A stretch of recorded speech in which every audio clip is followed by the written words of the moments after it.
we're going to do some. Okay.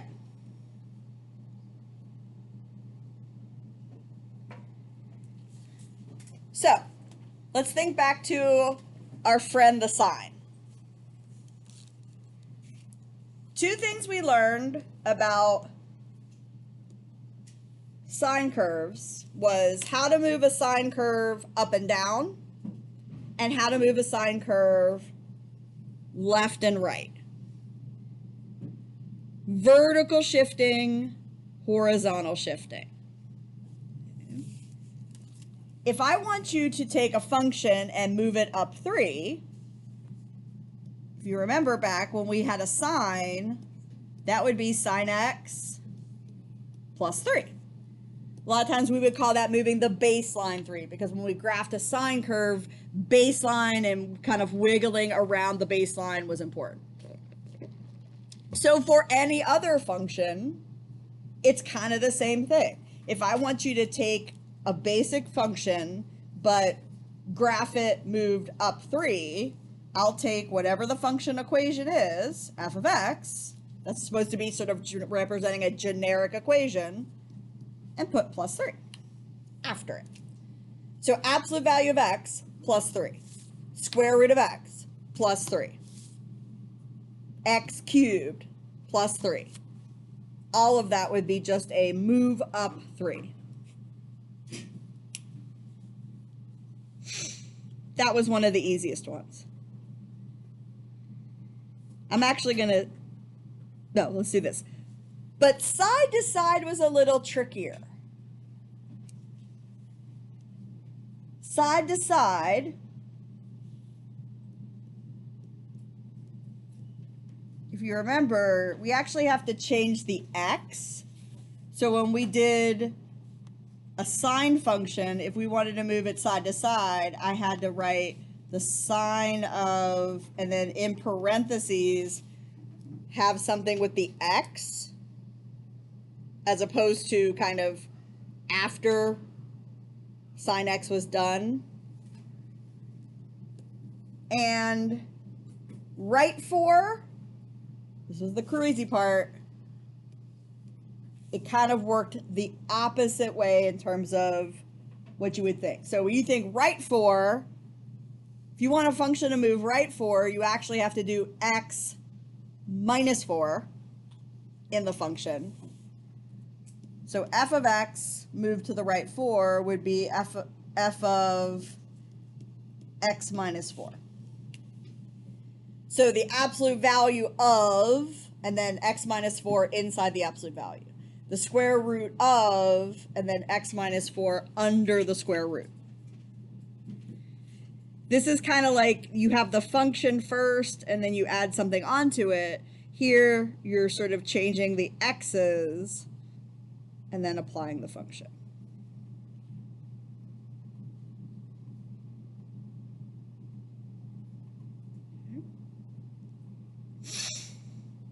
Let's skip down for a minute. Vertical reflection. Sometimes we call this a flip or direction change. How did we do that with a sine curve? If we wanted to flip it over the x-axis, put a negative in front of it. So negative sine x as opposed to sine x made it flip over the x-axis. So negative f of x.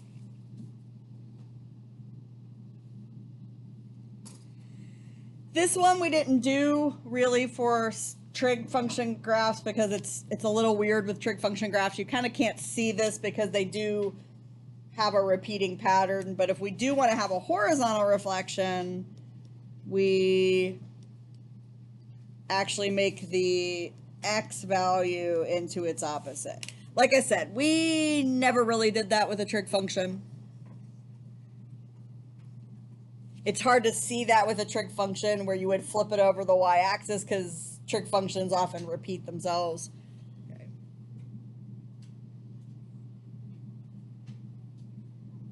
So that one we're not as comfortable with. Vertical stretch, took a sine curve and pulled it away from the baseline. Would be us multiplying on the outside by 2.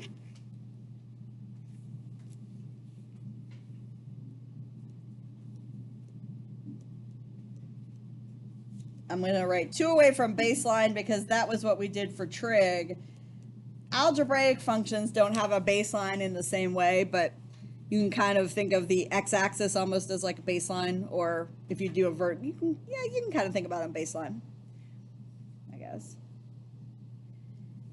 And stretching out, though, horizontal,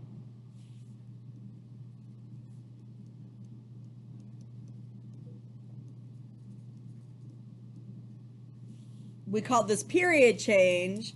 If I wanted to stretch the graph out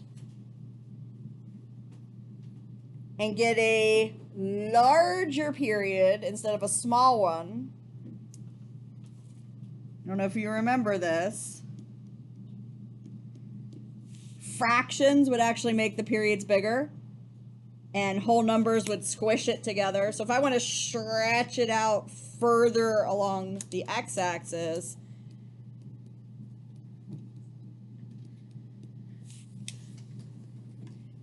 so x's are kind of weird. They kind of do the opposite. Y's are a little bit more straightforward. You move up, you do plus. You want to pull it up, you do times that amount. Side to side, you want to go right, you put a minus. You want to go left, you put a plus. You want to make it more stretched out, use a fraction. You want to make it less stretched out, you put a constant. It's not a fraction.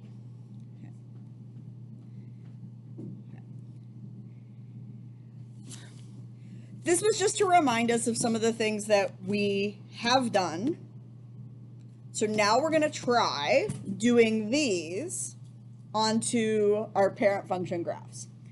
I will tell you that if we struggle, because we have parent function graphs and they're algebra based, if we can't think of anything else to do, we can flop all the way back to like middle school and make a T-chart of points. Plotting points can help us if we already have an idea of what the shape of the curve is. So, ooh, I made a big writing mark. So if we're ever not sure if like we're graphing and like, I don't know if this is right, just start thinking, okay, what if I took x of 1 and plugged it in, what would the y be? If I took x of 2 and plugged it in, what would the y be? And start building your points, and then that might help you. And then you're like, oh yeah, and it's supposed to be a square root, so it's curvy, and we can build the graphs that way. So we're going to do as many of these as we can, hopefully all of them. And then the assignment you're going to do is going to be for you to do the same thing for like a bunch of them. And for each of those, talk about domain and range as well.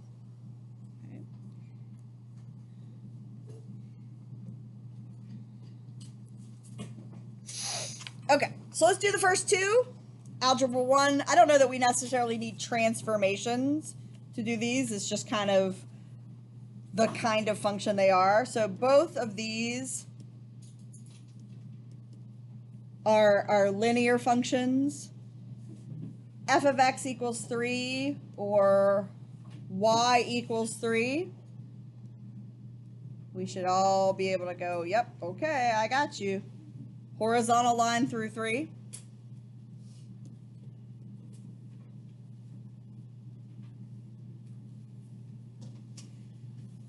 So y equals a number, basic horizontal line.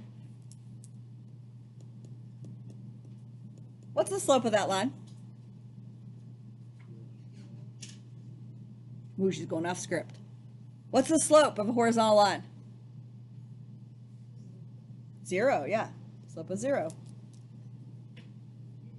Okay, horizontal line, slope of 0, y equals, vertical line, undefined, x equal to Hoivux or some group. I love that. Horizontal, 0, y equals, vertical, undefined, x equals. And we don't have x equals a number on here, but that would be another thing to graph. Okay, y equals 2x minus 5. It's a y equals x graph, moved down 5. So 1, 2, 3, 4, 5. And with lines, I think it's easier just to kind of think about that is the slope. So 2 over 1, rise over run. So up 2 and over 1, up 2 and over 1, up 2 and over 1. Kind of build your steps. I think I did too many on that one. Let me do that again. Down at negative 5. Up 2 and over 1, up 2 and over 1, up 2 and over 1.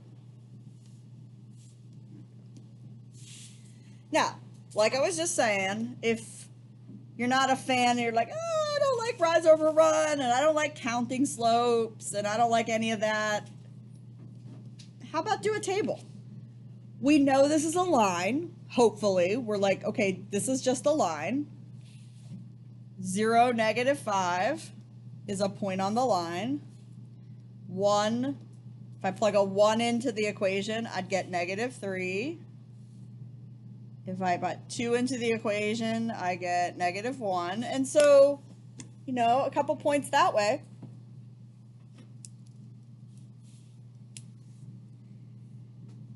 You should be able to graph any line I give you. Graphing a line, we should be experts. Table of values, slope y-intercept, rise over run, however you think about it. Lines, lines, lines.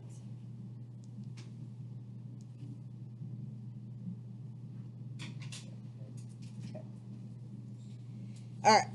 So, lines are kind of boring, which we kind of like them though. Now we're going to get into the more interesting ones.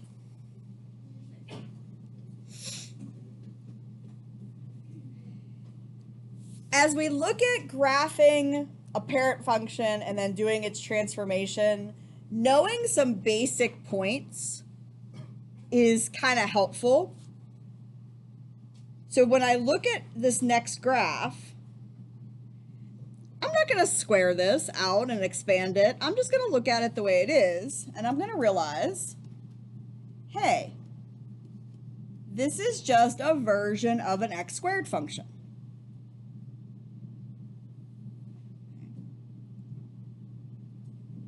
So, looking at that equation, what can you tell me about this x squared function's graph? What transformations do I need to do to my x squared function graph to make this new graph? I have to move it up 1, right? That's the plus 1. And what's the minus 3 do in with the x? Go right 3. Okay, excellent.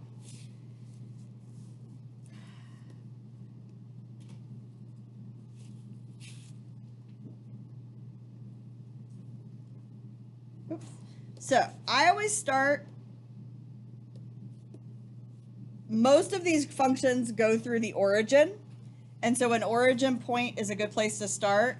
So if I go right 3 and up 1 to get a new point, I'm going to build my parabola around that point. Okay. Now let's go back to our friend y equals x squared.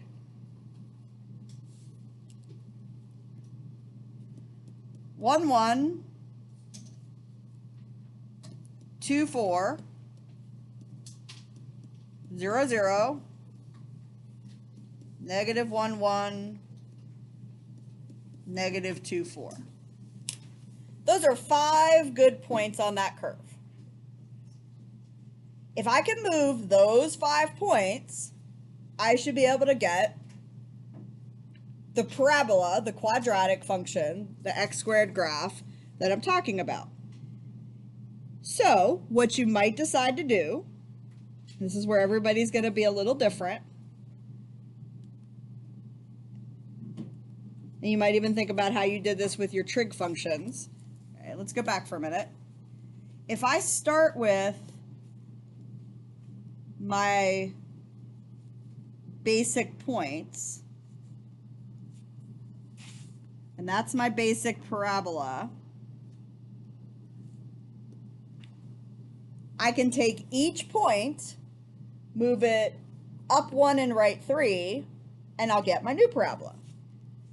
Up 1, right 3 from the origin,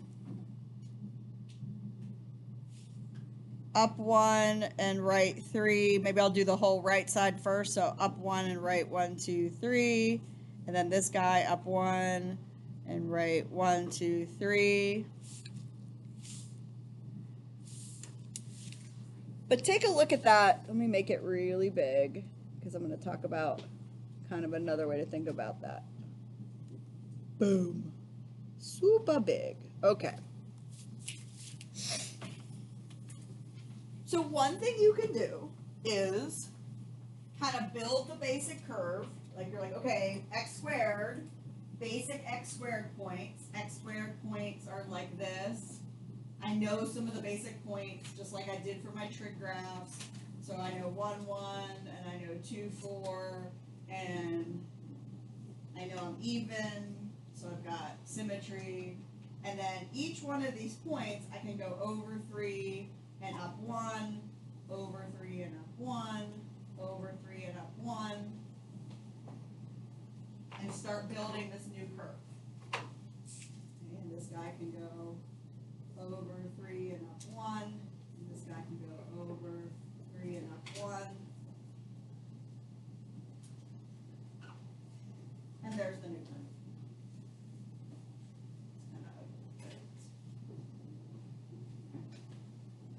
That's one way to do it, a point at a time. Basically, every graph has about 4 or 5 key points. We get those 4 or 5 key points in place, move them based on the transformation, and we're in good shape. Okay. So you might decide to do it that way. One point at a time, 4 or 5 key points. You know what the basic shape looks like, so it's a parabola shape, just moved up 1 and over 3. Now, here's another option. Just kind of like when I did my trig graphs, when I taught you trig graphs, and I kind of taught you, like, there's a pattern to the points. And then once you kind of figured out kind of where the pattern was going to go, you just built that pattern in a new spot. I can do the same thing with these function curves. There's a pattern for x squared. It's over 1, up 1 on both sides, over 2, up 4 on both sides, from the origin makes my parabola. So if my origin moves here, I'm going to call him kind of like new baseline, but it's like the new origin. I can build from that new origin. Over 1, up 1 on both sides, if that's how a parabola goes. And from the new origin, over 2, up 4.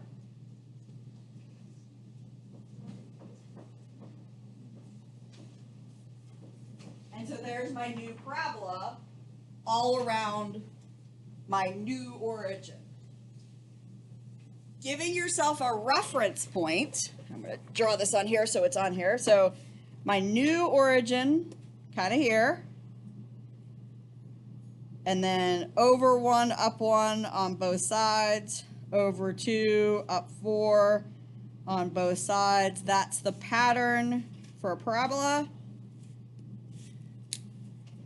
And so there's my new parabola. Each of my parent function curves has kind of a pattern to their points. If we pop back and think about an absolute value, it's kind of like over 1, up 1, over 1, up 1, over 1, up 1. that makes an absolute value. Okay. A cube function is a little trickier because the third point, you have to go like over 1 up 1, but then you have to go like over 2 up to 8. So it's a little bit bigger.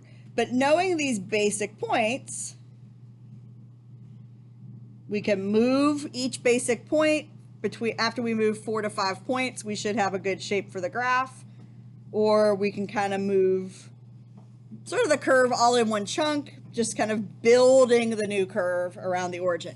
There's really no way for me, like there's not a right or wrong way between those two options. You can't really tell when you look at my final result sort of how I thought it out. So any of those things work, including if you didn't know what else to do, picking new numbers for x and figuring out their y's from the equation. So like I could say, well, if I picked an x of 3, 3 minus 3 is 0 squared is 0 plus 1. There's the 3 1 point. And so then what happens next? And what happens next? If I plug a 4 in, I get a 2. If I plug a 5 in, I get a 5. So 4, 2, right? So 3, 1, 4, 2, 5, 5. That's one side of the parabola. And you know there's going to be a matching side. So many different ways to think about it. The only way you're going to get comfortable doing it a certain way is practicing it. Watching me think about it and watching me do it is great for the beginning, but that's not going to make you better at it. You've got to do it yourself with the different functions to get any kind of competency. All right, let me zoom this back down. I'm going to get up and do a little erasing.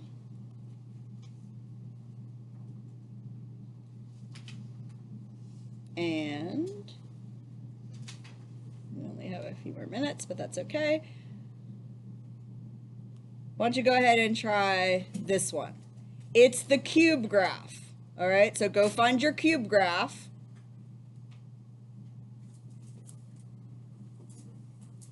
And figure out where this new cube graph is going to go.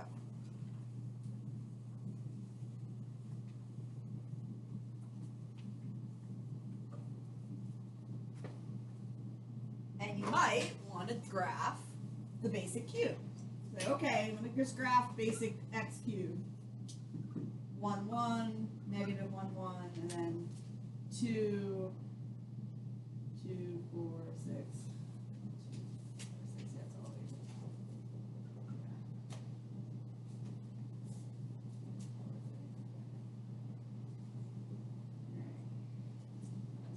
That's normal cube, 1, 1, negative 1, negative 1, and then because 2 cubed is 8, and negative cube, 2 cubed is negative 8, that's the basic curve.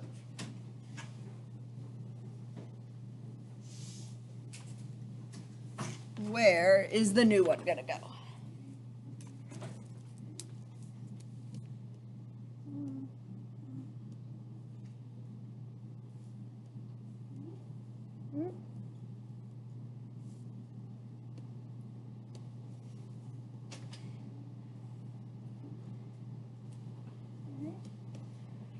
Minus 1 at the end. That's a down 1. Plus 2 in with the x. That's a left 2.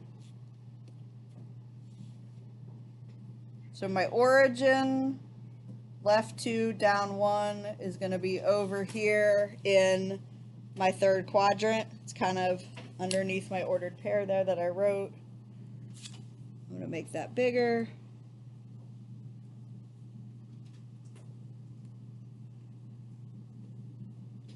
stuff off the board.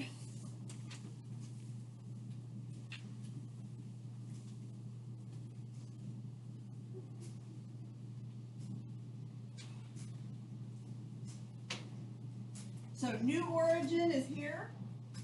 If we want to build around the new origin, which is kind of what I like to do, I know in a cube graph, over one, up one, and so let me erase this point for a second. Okay, so, oops, I'm trying to color code. So original curve in red, new curve in blue, new origin right there, over one, up one, over one, down one. There's the middle squiggle. This point I might do with my thinking. So this guy, I know following the directions is going to be here, or from my new origin over to, oops, that's not in the right place. Oh, because that's too curved. Like, why is that wrong? Because it's in the wrong place. Okay, so 1, 1 was there, 2, it's here. It's always a lot straighter than I think it is. Okay, there we go. So when he goes over and down, that's going to be there. That's there, that's there, that's there. And then he goes over and down. So he kind of goes off the grid. So something like that. What if I just did the middle 3 points? Yeah. I couldn't really tell what the top one was. Yeah, so it's kind of good to get those top and bottoms, at least one of them. And so knowing that the top one is 2, 8 on a cube, because 2 cubed is 8, then that helps you. And then you could just move that individual, take that top point and go left 2 and down 1 and get it right there.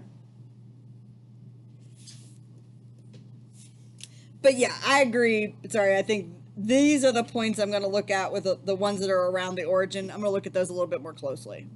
Okay. So, but getting this approximately in its place, like the fact that it ends up right on the y-axis, because this is over here. When I go 2 over, I'm right on the y-axis. Okay. Because everything's a little short today, we're not going to get as far, but that's okay. I kind of have that already built in my head. So we've done a quadratic and we've done a cube. We haven't done the other examples, but we can definitely do quadratics and cubes. And we can do that line. So, yeah, bless you. If you want to try more of these, then what I'm going to assign, that's fine. Eventually, we're going to do them all. If you want to practice what we just talked about, up to what we just talked about, when we get to the homework page, I'm circling a couple problems. 1 and 4 would be good because they're both quadratics. 7 is a cubic. And 10 is a line. Oh, are they all the first problem? That is awesome. Yes. So the first problem in each row, 1, 4, 7, and 10, you've got a couple quadratics, you've got a cubic, and you've got a line. Just do those 4. Okay. And then when we come in next time, we will do the rest of the graphing, and we'll do some piecewise graphing. Actually, the good news is the lesson in piecewise is a little shorter, and ultimately we'll then keep working. So this is our packet that we'll continue with on Friday, and once we finish class on Friday, we should be able to do all the problems on worksheet 1 and all the problems on worksheet 2.